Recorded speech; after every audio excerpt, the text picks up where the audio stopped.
Yeah, hello and good afternoon, dear audience, dear ladies and gentlemen. A very warm welcome here from the panel session and to the panel session, Spectrum for Critical Infrastructures at the E.ON Energy Innovation Days. We have heard and we will hear a lot about smart grids during these innovation days, and we learn that we need smart grids to monitor and control all these assets and devices if we really want to decarbonize our energy infrastructure. I think Leo Birnbaum yesterday in his speech underlined that unmistakably. A decentralized renewable electricity production without smart grids would end up in a combination of less reliable energy supply and the need for dump, meaning copper and aluminium, reinforcement to our grids, resulting in more expensive but less reliable energy for the consumers. To conclude once more and to make it crystal clear, a smart grid is essential to achieve our energy decarbonization targets, period. What does it mean? That is the question. What makes a grid smart? We hear about artificial intelligence, machine learning, big data, analytics, and many more, and it will solve the issues surrounding the smart grid. But however, it is frequently overlooked that before any of these tools and methodologies can be implemented and used effectively, we must have a reliable and robust physical communications layer to allow data to get from millions of field devices to control and data centers. Obviously, at the end of the day, it's all about communication, or let's say it in different words. Smart grids cannot and they will not exist without communication. But of course, not just any means of communication. To effectively operate smart grids, utilities need communication services that meet their specific requirements and use cases regarding coverage, service levels, power autonomy, and longevity in the best possible way, of course, at lowest possible costs. State of the art is wireless communication, which fulfills these specific needs most cost-effective and at far lower cost than any alternative, especially wired technology like fiber optic cables, for example. Utilities worldwide have realized that the 400 MHz frequency band has great potential for a private dedicated network for critical infrastructures. Over the last few years, we have seen many spectrum allocations and use cases for critical infrastructures in the 400 MHz frequency band, for example, in Austria, in Denmark, in Ireland, the Netherlands, and in Poland, only to talk about Europe. And of course, not to forget the 450 MHz spectrum assignment in Germany just earlier this year. Our panel discussion, Spectrum for Critical Infrastructure, will raise, discuss, and answer questions around obvious benefits, opportunities, challenges, current status and prospective further developments around the use of the 400 MHz frequency band in our industrial sector. And I'm really happy to have international experts with me here on the panel. So I may welcome in alphabetic order Erik Moll. He is Strategic Advisor for Regulatory Affairs of Utility Connect, the company operating the 450 MHz in the Netherlands. Welcome, Erik. Good afternoon. We have Julian Stafford on the screen. We see him here on the screen, and I hope you also see him. Hi, Julian. Good afternoon. Sorry I can't be with you in the studio. Yes.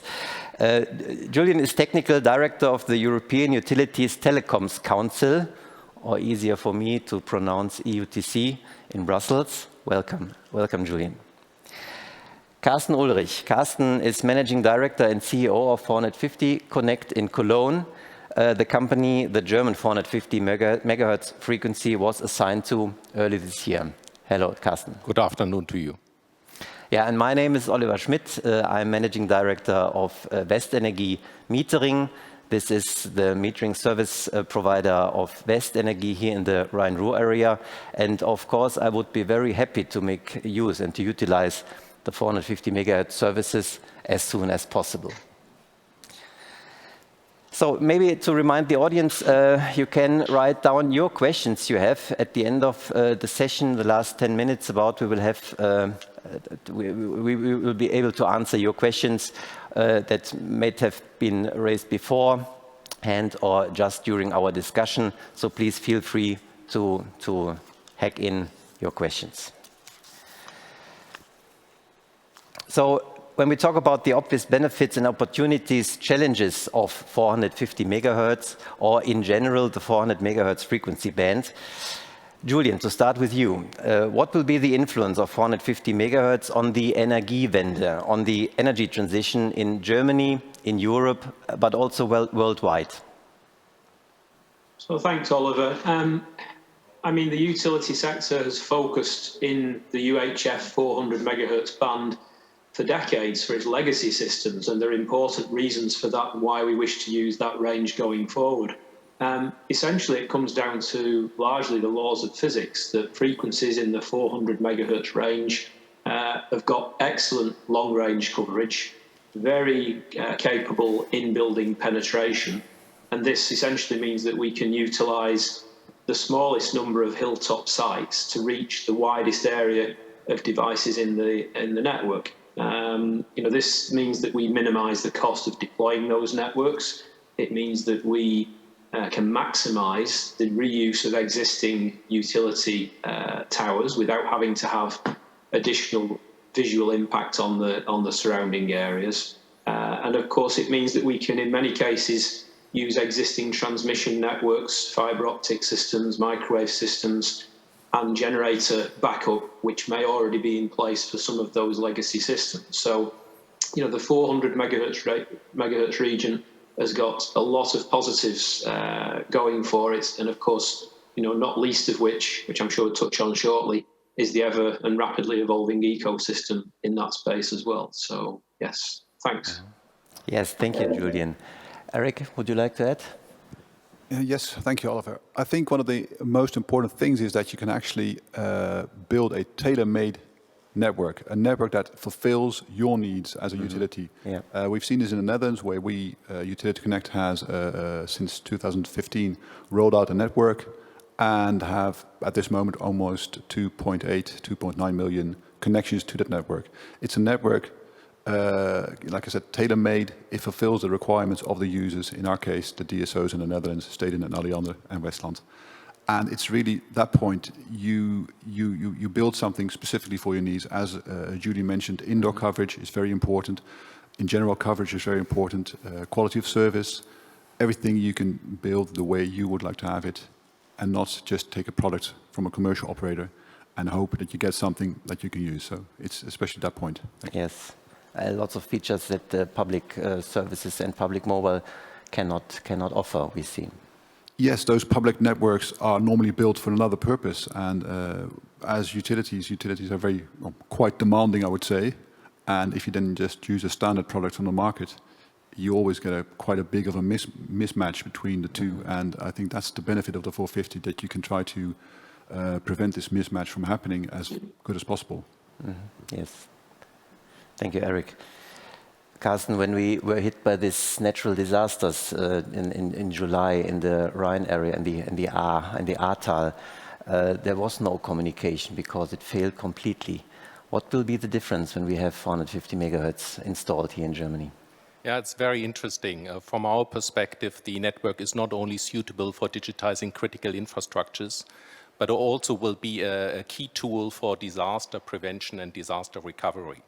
What you have seen is that the public mobile networks, but also the first responder networks, didn't function perfectly initially, and it took some while for responders to get organized. And what we will do is we will build a fully resilient network and be able to get the utilities working immediately to make sure that we reinstall power, water, gas, and the other utilities which are key, and also link up to the administration. What I think is also important is that we not only look at disaster recovery, but also at disaster prevention, doing more sensoring, predict natural disasters, which will happen more often with climate change, And in order to be able to effectively warn people, to get responders organized, and the 450 network, not only 450 Connect, our network in Germany, but the network overall, will, I think, become a key tool also in the disaster prevention and recovery area. Mm-hmm. And what do you think? How long will it take? And so, what time should we give to the next disaster to appear, so that we can rely on your network? In Germany, we plan to be fully built by 2025. We see networks coming up in many more markets. I'm sure we touch on that. It's a global development, but in Germany, we will probably start launching services late 22, early 23, and we will fully build national in 25. Mm-hmm. Okay. Realistic, Erik? Yes, I think so. I mean, I know it's ambitious, but life without ambition is not life. So I would say realistic, yes. Yes.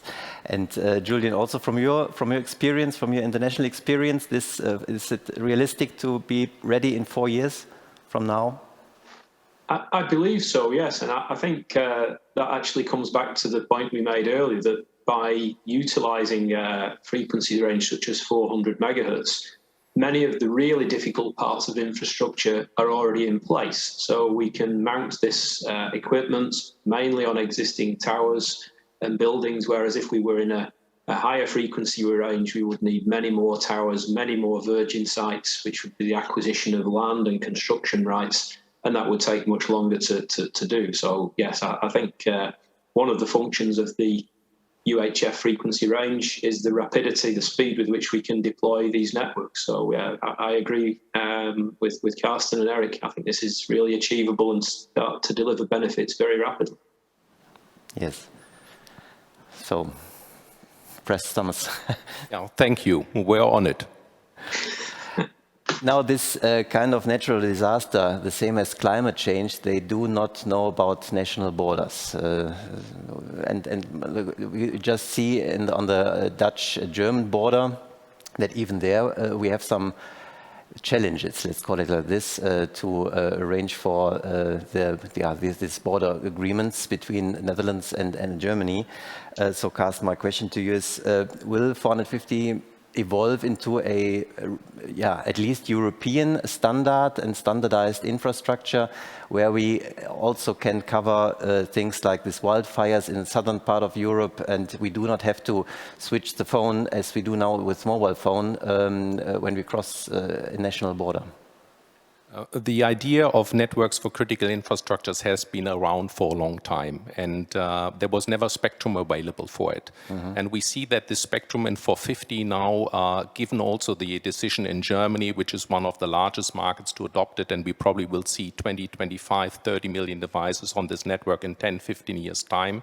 So it is major, is really energizing the whole ecosystem and getting the attention of regulators worldwide. So we believe there's more adoption. What is important, it's not only in 450, you have to look at the spectrum situation for 10, 330, maybe alternatives in different markets.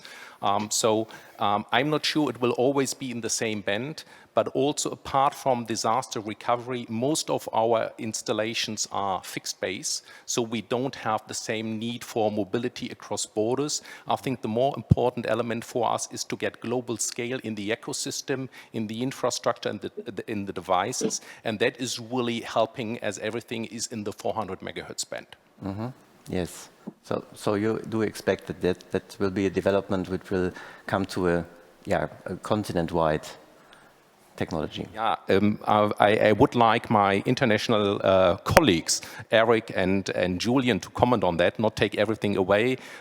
We are all organized in the 450 Alliance. We just had a good meeting in Düsseldorf 2 weeks ago, and there is European and global fantastic momentum. Mm-hmm. Julian, what would you say, what political decisions are needed to support this development, and who will be our supporters, and maybe who will be against it? So, yeah, I mean, these are really, really important questions, and I think we rapidly have moved gears through the utility sector and the 450 megahertz alliance into the necessity to engage with politicians, with the European Parliament, with the equivalent here in London, of course, And further afield as well, we take these discussions to the guys with FCC in the States, with Anatel in Brazil, and around the world. So essentially, we're all recognising now that the climate change impacts will not respect international borders, and neither does radio spectrum. So we are really pushing very, very hard to get recognition of the requirements for a very small number of standardised frequency bands, preferably in the UHF range, around Europe and around the world, which will ensure that we've got the greatest degree of interoperability between systems, the greatest ecosystem supported by many large and small vendors, in order that we don't have some of the headaches we had in the past with proprietary systems, which essentially led to vendor lock-in. So we can see parallels, for instance, in the rail sector, where last week a piece of work was issued by the European Commission, acknowledging that, yes, there needs to be a standardised EU frequency range for rail communications. And the similar arguments apply to the utility sector, that this is its safety of life potentially, its critical national infrastructure.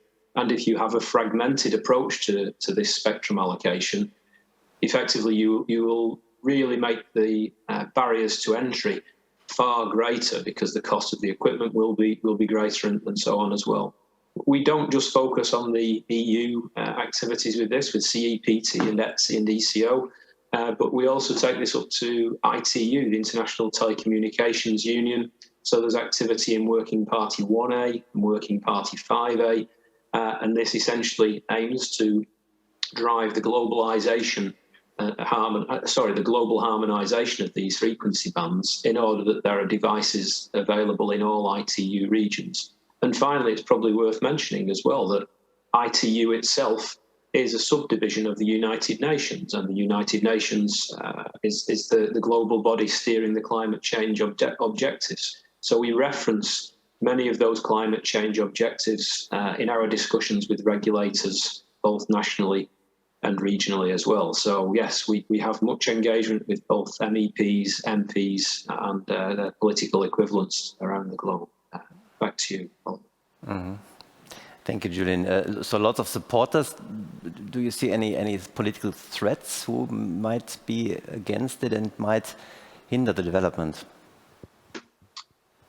I guess maybe the threats that we see are constantly having to fend off opinions, perhaps ill-informed opinions, where many who are not technically appraised of the complexity of these systems believe that public mobile networks will solve all of these issues. So in particular, a lot of the 5G marketing material suggests that 5G will solve problems for all of these mission-critical infrastructure issues. But that is only true if there are dedicated private networks and private spectrum available to build such infrastructure.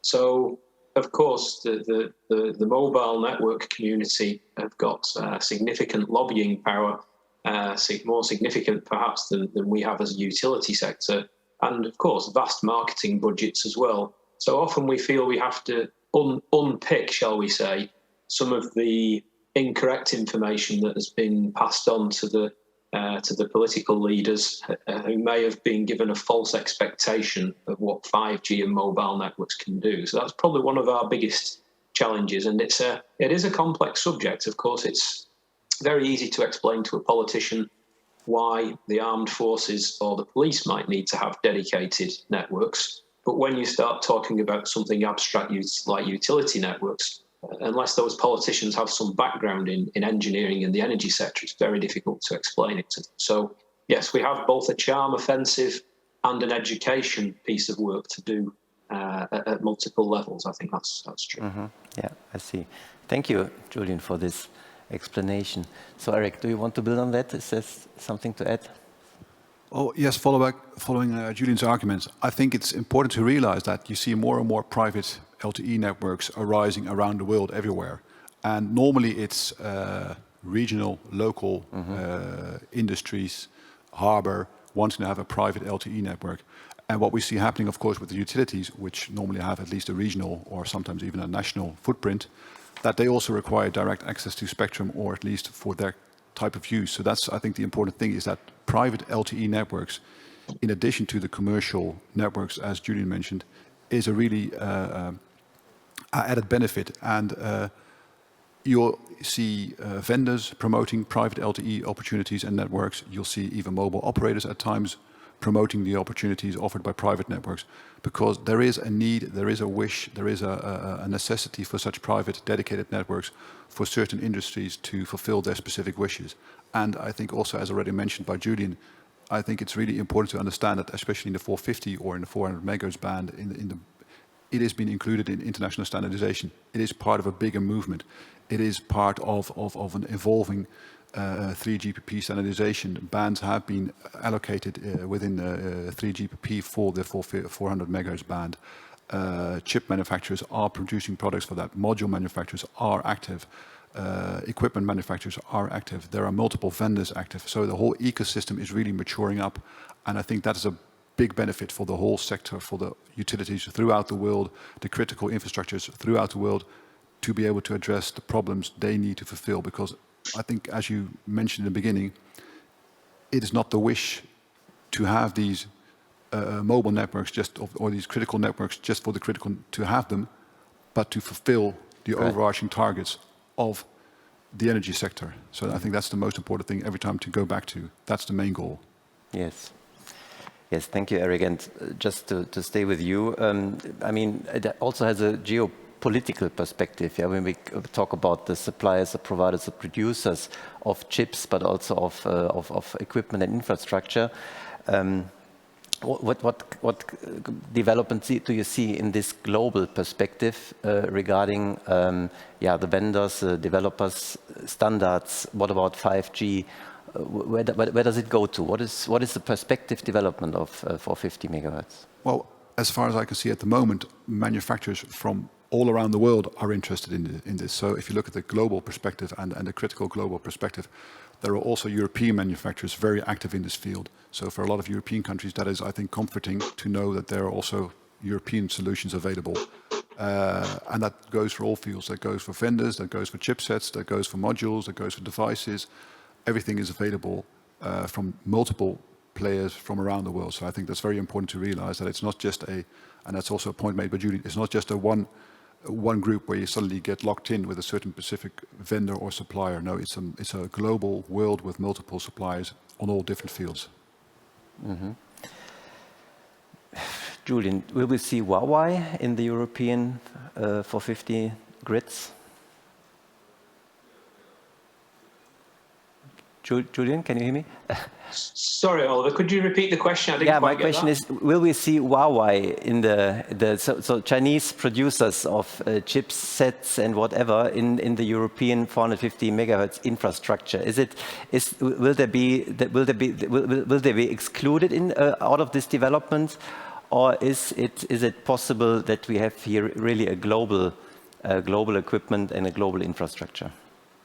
So it's a really good point. I mean, the origin of these technical solutions, LTE, come from the group known as 3GPP, and 3GPP is a global alliance of operators, chipset manufacturers, and vendors, and they are from all parts of the world. And it must be true to say that the efforts of the guys in China over the past 5 or 6 years have been astonishing, and almost perhaps they ploughed a lot more investment into their R&D a few years ahead of some of the Western companies. So I think it's important that there's a healthy ecosystem of devices and to understand what's happening on a global basis. As we said previously, these are global challenges that require global solutions. Of course, there are particular issues surrounding certain vendors in certain parts of the world, but I don't think that should necessarily exclude anyone or automatically include anyone. I think any equipment vendor supplying into this sphere need to stand on their own 2 feet and demonstrate that their equipment and solutions are capable of offering the solutions that are required, and of course with the requisite amount of cybersecurity that's in place. So that remains an open question, I think. But hopefully that's a reasonable answer. Yes. Carsten, do you see limitations for your grids, for your infrastructure to be built up due to this global restrictions, due to any global political restrictions?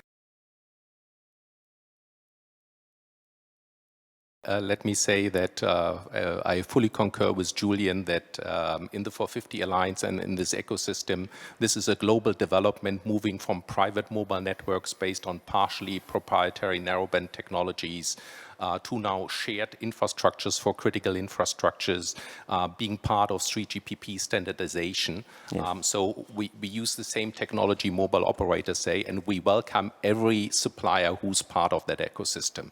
Now, in an individual country, fortunately, we have to make individual decisions, and that's always a combination of customer requirements, regulatory requirements, political requirements, and those are evolving. So I don't want to make any comment on what we do in 450 Connect other than that we respect customer requirements, regulatory requirements, political requirements in making our deployment decision and our vendor decisions. But nevertheless, as a person who's been in this industry for 20 years, I really cherish that everybody is involved and the market opportunity is very global, it is very large, so there's place for every vendor to get a piece of the action. Yeah, that's certainly true. Cake is big enough. Okay, thank you. So first questions are coming in, and I think we are well in time. Or is there anything to be added at the moment to this question that we raised so far, Carsten? I passed over your question on the item where else it is happening. We understand there are developments in the UK. Ireland is doing 410. UK is looking at 410. France is looking at 450. Mm-hmm. In Spain, they are considering a deployment. There's something going on in Italy. In the Middle East, there are first regulators that are starting consultations. We see a lot of action in Latin America. The FCC in the US is interested in this topic. So we think it is a global trend looking at freeing up 450, 410, maybe 330 spectrum for these critical infrastructures. I thought my colleagues will answer, but I want to pass on that message to the audience. Perfect. You're playing together, you're playing the balls together and everything is fine. Thank you very much. First, maybe we can start with the question. The first one is, will 450 megahertz will be used for smart metering in Germany? And if so, when?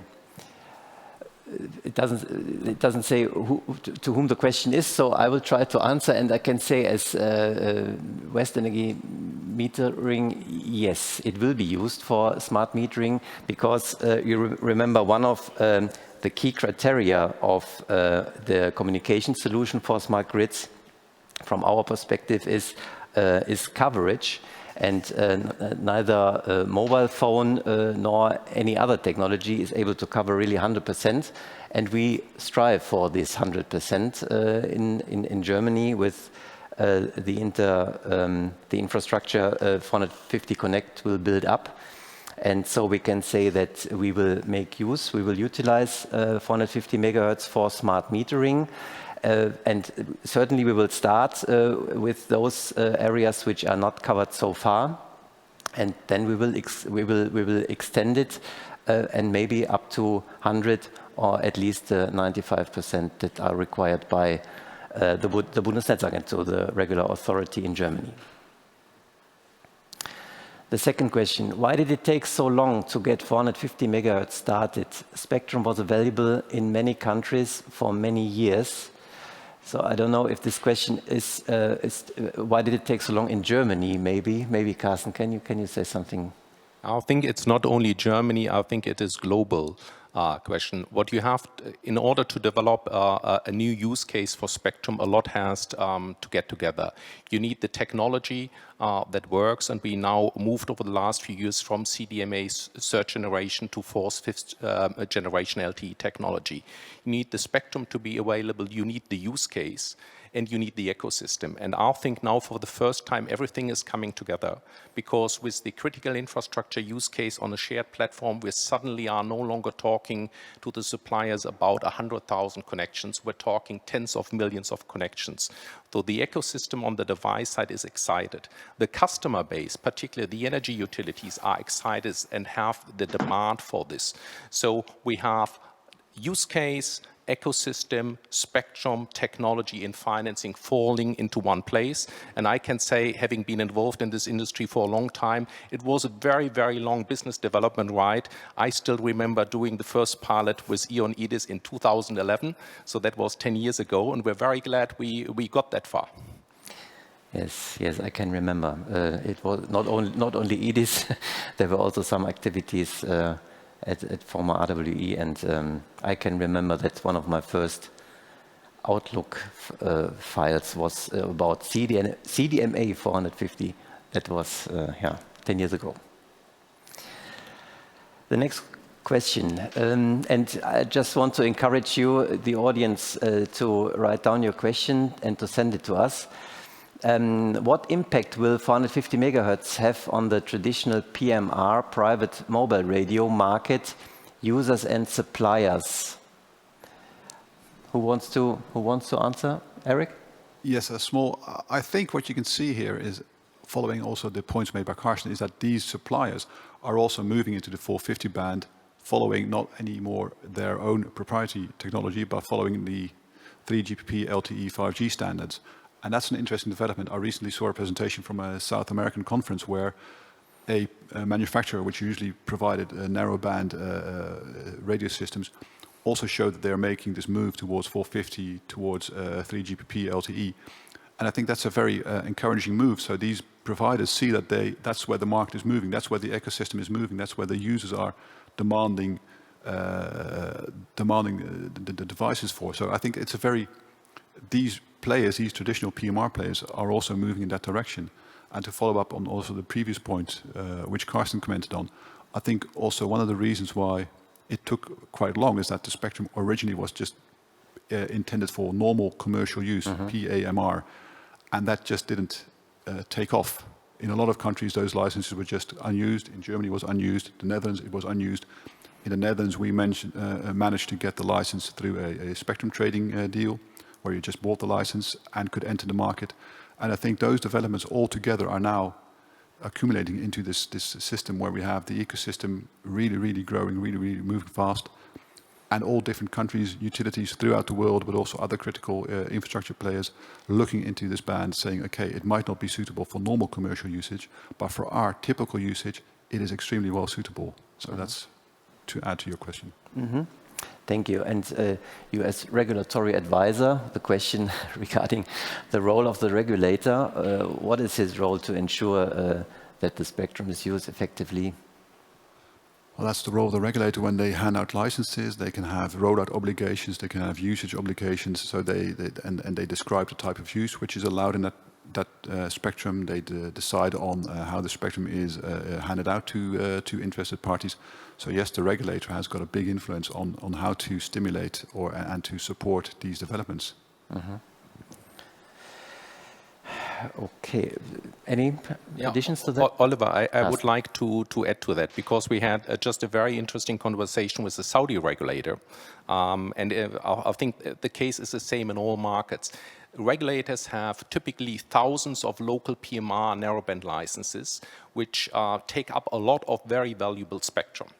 And the idea now to moving to shared platforms for critical infrastructures, which is exactly the same user group for emergency and critical voice communication, for key data communication, for industrial usage or for utilities, is freeing up all those spectrum and putting those companies and users on a new technology and making efficient use of the spectrum. So for regulators, it is a long-term migration strategy to move out of traditional PMR narrowband and effectively get their spectrum policy into, like a 2.0 spectrum policy is one of the objectives. And I think that is why a lot of regulators are looking into it and are adopting it, like the Saudi regulator, which he communicated last week.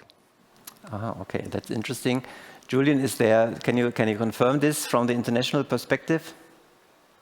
Absolutely. So, to just add a little more to the questions already asked, the reason that this has taken so long is, as Erik and Carsten have just indicated, decisions taken about spectrum allocation have ramifications that last for decades into the future. And so regulators are very keen to make sure that they really understand what they're doing, because it has an impact on existing users. And if you make the wrong decision, it could sterilise a frequency band for decades to come, which none of us wants to do. So I'm really pleased to see the level of diligence which has taken in Germany, in Ireland, in Poland, to really study and understand that this is a long-term requirement and that this is the best fit for the spectrum. To comment as well on the issue around some of the traditional PMR system users, there are other frequency bands that they occupy, including down in VHF.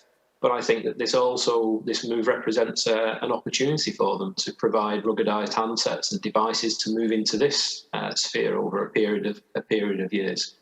And finally, in terms of the regulatory situation, the regulators, in terms of spectrum award around Europe and North America for a long time, have really seen that spectrum allocation has been driven by the mobile operators. And for the last 20 years, each spectrum allocation has been connected with a large input of several millions or billions of euros to the treasury in each country. This spectrum isn't handled in that way. That isn't that it doesn't generate any revenue for the regulator, but the prime purpose of allocating this spectrum for utilities isn't to allow them to generate revenue from that spectrum, as would be the case for a mobile operator, but is to facilitate the core business of the end users, energy utilities primarily. And so it's quite interesting that we see in some countries, perhaps Portugal being a good example, where the regulator tried to auction this spectrum and put a relatively high reserve price on it. Nobody actually bid for the spectrum because the main commercial players don't have an interest in it, but the price was too high for the power company, EDP, and others in Portugal to be able to justify it. So it'll be interesting to see if some of those regulators change their approach after a 12-month cooling off period and decide to offer this at a lower market value. Okay, thanks a lot. Yes, thank you, Julian. That was a very important aspect in this context, of course. So, repeated claim to the audience. We are just running out here of questions. I'm still having one. Maybe also to Julian. We have an increasing number of nearby and near-miss incidents in the EU. How does and how will 450 megahertz help to avoid the big blackout? So I think this is really crucial, and none of us wants to be scaremongers here. But within Europe, we've enjoyed very highly reliable energy networks for decades, and none of us really, in living memory, has got scenarios, apart from a very few instances of outages that last for days on end or even weeks. And none of us wishes to enter that area, but we've been able to have those very stable grids, of course, because primarily our generating capability has come from large spinning machines powered by fossil fuels. Of course, nuclear fuels more an issue in France than in the rest of Europe.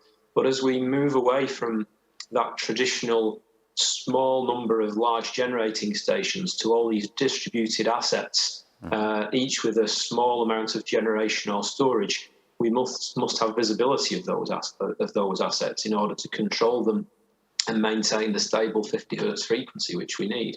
So yes, I mean, to comment on that, there was an incident in January this year where the European grid had to be split in two between the southeast and the northwest of the continent, because the two parts were drifting apart in their frequency synchronization. And if that had been left unchecked, a disastrous outage could have happened.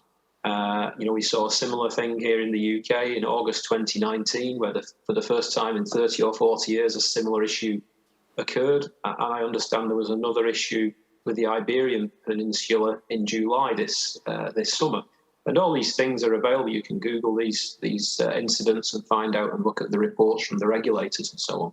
But the worrying thing is that these instances, as far as I know, used to only occur, these near-miss instances, maybe only occurred once every 3 or 5 years. And now they're happening multiple times every year. And that's really as a symptom of our move towards distributed generation and away from centralised generation.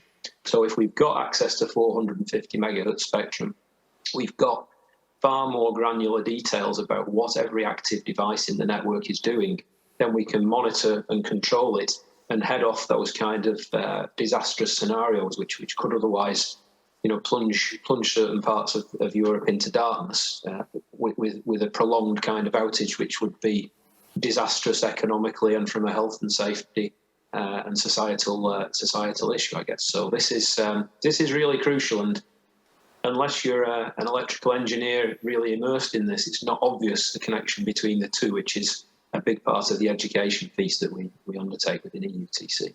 Thank you very much, Julian. Our time is almost over. Maybe one last remark regarding the question, what are the costs for 450, Carsten? Yeah, I think the cost for 450 compared to 4G, 5G band is important to say. 4G, 5G is technology. Costs are related to spectrum bands. So often when people talk 5G band, it is 3.5 gigahertz.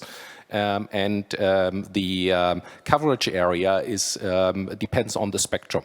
And while we need only, for example, in Germany, 1,600 sites to cover all of Germany for smart grid and smart metering applications, in 3.5 gig, it is more than 100,000 sites. And obviously, 90% of the costs are site-related, and that is why the spectrum band is so important. Low frequencies are ideal for specific use cases as they can be built fully blackout resilient at a reasonable cost. The high frequencies are superb for campus applications and massive broadband. And that is why spectrum always has a use case. Yes. Thank you, Carsten. Just 3 sentences from my side to be catched up later. Smart grid is essential to achieve our energy decarbonization targets. At the end of the day, it's all about communication to realize smart grids. And 450 megahertz, 400 megahertz frequency band is prepared to be used. Thanks a lot, and hope you had a good session. Thank you to my panel discussion members here. Thank you, Julian. Have a good time. And thank you. I'll give back to the regie.